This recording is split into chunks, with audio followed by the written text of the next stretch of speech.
shooting and killing Breonna Taylor in her bed, but also shooting into other apartments. Like these bullets went through the walls. Mm-hmm. And I explained this story to somebody the other day, and they said, "Why would the officers shoot 20 rounds?" I said, "Exactly, which is why we need an investigation." Okay, like you're asking the right questions here.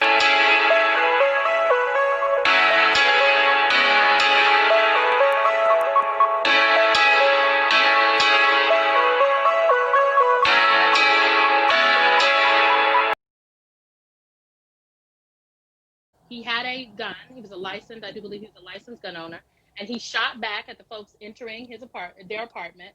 Breonna Taylor was still in the bed, and the police returned more than 20 rounds of fire.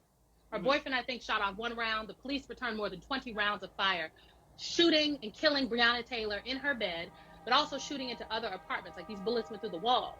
Mm-hmm. And I explained this story to somebody the other day, and they said, "Why would the officers shoot 20 rounds?" I said, "Exactly, which is why we need an investigation." Okay, like you're asking the right questions here. Right. So it is like what happened to Breonna Taylor. Breonna Taylor should be alive.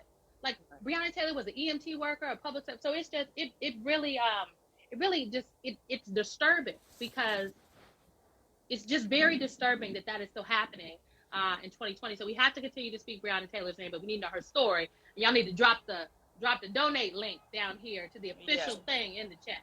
Yes. Oh, I see it. People are dropping it. All right. So one more time for the people who did not hear me before you logged on. I told everybody that. Oh Lord, you got the sirens in the background. The sirens. We live down the street from the. I hope everybody's safe. We live down the street from the fire department. Yeah, no, but I was telling everybody before you came on that you were a seasoned political strategist and that you once were the national press secretary for U.S. Senator Bernie Sanders for his presidential campaign back then in 2016. But now you are the senior advisor for former Vice President Joe Biden. So, with that I got the shirt on today. Hey! So, with that being said, oh yes, Kandi, what you got for me, Kandi? When former Vice President Joe Biden said that if you don't vote for him, you ain't black? Well, Kandi, it's a thank you for the question. Okay, so first of all, Vice President Biden, in the immediate aftermath of that, he came out and he said he shouldn't have been so cavalier. He apologized. He realized that he understood from people that comment made folks feel as though he's taking the black vote for granted. And he wanted to be very clear that he has never taken the black vote for granted, and he surely isn't in this race. I mean, black voters are how he became the Democratic nominee, and they're critical to him being president. Mm-hmm. I think that, look, I understand why people just hearing that soundbite would have questions, but I encourage folks to go. I think he said this on the Breakfast Club. Okay, I encourage folks to go and watch the 17-minute interview with Charlamagne on the Breakfast Club.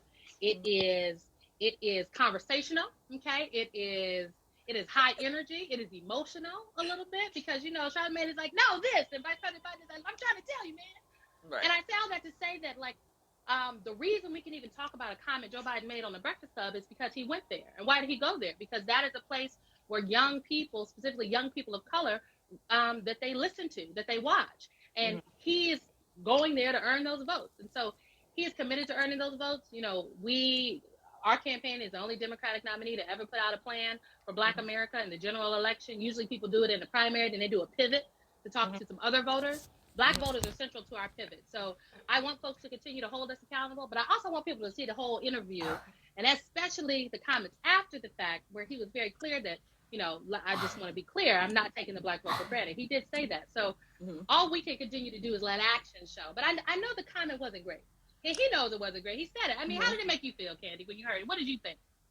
I laughed, honestly, at first, because I just thought, wow, I mean, he's right technically, but he actually had the nerve to say it out loud. You know, when you know somebody's thinking something, but they don't always say it out loud. And I was like, damn, he actually said that out loud. and he know that he shouldn't have been so cavalier. But I do think the point that he was making, though, I mean, if we can just be honest, you want to put Joe Biden's record. He said he will put his record up against Donald Trump's as it relates to the black community any day.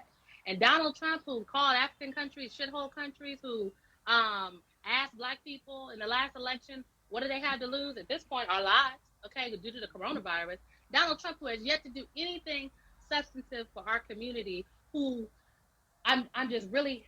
He literally stood in the at the White House at the podium the other day and said that George Floyd was looking down and happy about these job numbers, about equity.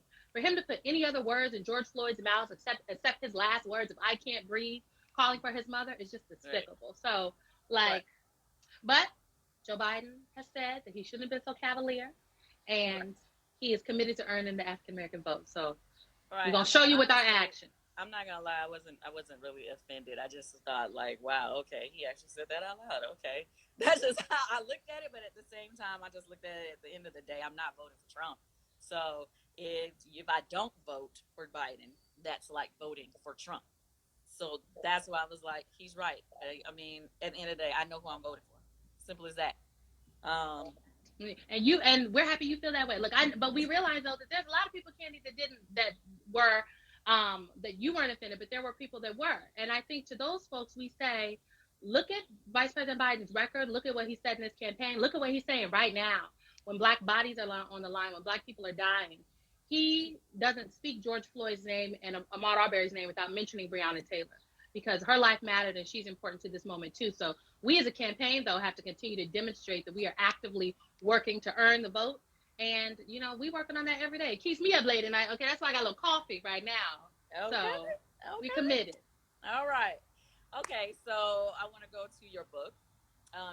No, you shut up. Oh, That's the someone title. made me a pillow with my book title on it. Okay, and my little cover. Oh, okay. I'm gonna put Yes, it up and put the link in my yes, swipe up yes. after we finish.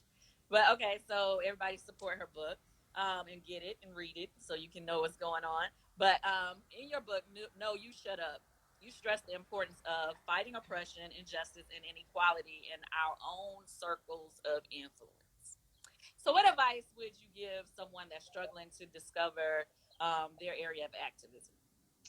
Look, I think we need to think about activism a little bit differently because I talk about being a radical revolutionary in my book. And I think when people say radical revolutionaries, they think, I mean, everybody should take up a sign and go down to the die-in downtown. And while there were so many people out protesting over the last week and a half, and I think there's still people out there tonight. I was down at Black Lives Matter Plaza this past weekend. Um, I love that, by Protesting, the way. and it's amazing. Shout out to Mayor Bowser. Okay, she did that for the people, but that is not the only form of radical revolutionary contribution. Candy, your radical revolutionary contribution is not only using your platform as an artist and a singer and a personality on Bravo and being representative when you were there in those platforms, but it's also bringing your fans and folks in and having conversations like these. It is There are people in your same position that are not going to talk about Breonna Taylor, that are not going to talk about holding, power structures accountable and even wanting to have this conversation.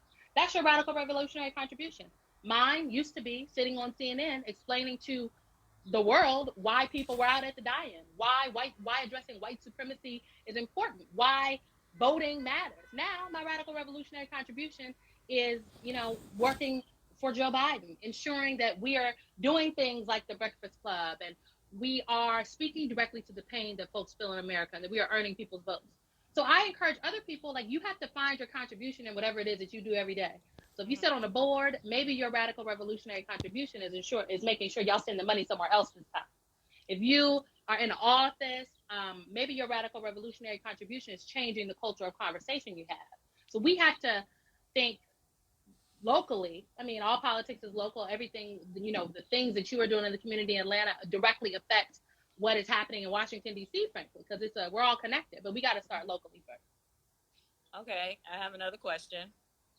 What do you feel about what I see a lot of people putting out here right now? And I'm before I even ask this question, y'all, I'm They just gonna come letting for you you, know Candy. What you gonna say? They coming for you. What I you gonna say? am still trying to get information about this. I'm a little bit ignorant to this subject topic, and that's why I'm asking you, Symone.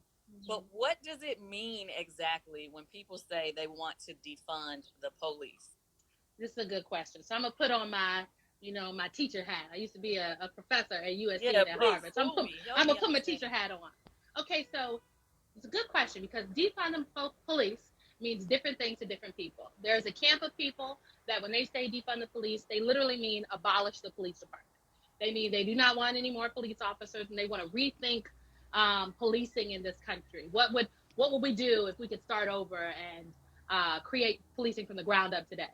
And then there's another camp of people that when they say defund the police, I think a number of people mean well, I would say there's three camps. A couple of people mean demilitarize the police department. And so stop the transfer of weapons of war, grenades, the tanks that we see in the streets on CNN right now when we're watching the news and in cities across the country. Like, should those weapons of war be in police departments that they're available to use on United States citizens? One could argue no. And then the third camp of people, defund the police, means reallocate the funding that police departments get, some of it, into social services and things in the community, and tie the funding that police departments get to the reforms that they have to make. So if we're saying that in New York there's a move to ban chokeholds, and actually in Congress right now, Hakeem Jeffries has a bill to ban chokeholds nationwide. So if that ban chokeholds nationwide. So right now, the Department of Justice gives funds to police departments. That's how, like, police departments are funded by the city, but they're also funded by the federal government. There's a move to say the federal government should tie some of their funding to what kind of reforms police departments put in place, and the city governments have to hold their police departments accountable and not give them so much money. You know, if your police department budget is $1 billion, like it's more than $1 billion in LA. Eric Garcetti, has said that he is taking $150 million from the police budget and putting it elsewhere into community services. That, for some people, means defund the police. Frankly, I think that instead of using a catch-all slogan that for some people means one thing and other people means something else, we should just be specific about what we want and what we're talking about. And I truly do believe that this is a moment where we can get long-lasting systemic change where it comes to police accountability in this country that we haven't had before. Do you know that it is not mandatory for police departments to report misconduct? And so we actually do not have a federal government database of police officer involved shootings, of police misconduct cases. Like, we don't have a database. Anytime it happens, they don't have to report that up. There's not a national use of force standard right now, which means use of force means one thing in DC, another thing in Minneapolis, something else in Atlanta, something else in LA.